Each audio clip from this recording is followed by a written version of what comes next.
It was a dark and stormy night.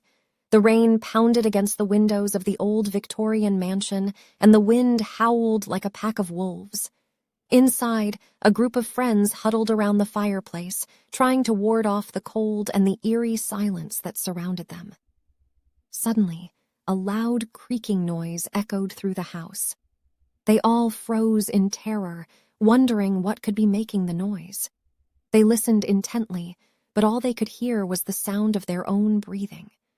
One of the friends, a brave soul named Emily, suggested they investigate the source of the noise. They all reluctantly agreed, grabbing flashlights and making their way through the dark, dusty halls of the mansion. As they made their way deeper into the house, the creaking noise grew louder and more persistent. They finally came upon a large wooden door with a rusted handle that seemed to be barely hanging on. Emily, being the bravest of the group, slowly turned the handle, and the door creaked open. Inside, they found a small room with a single window, and in the center of the room was a small wooden table. On the table sat an old, dusty Ouija board.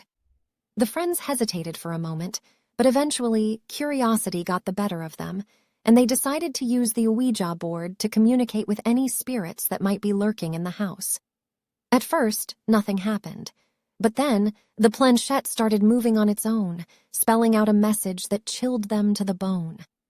"You should not have come here. Leave now, before it's too late." The friends were paralyzed with fear, but they knew they had to get out of the house. They quickly gathered their things and made a run for the front door, just as a loud, blood-curdling scream echoed through the halls.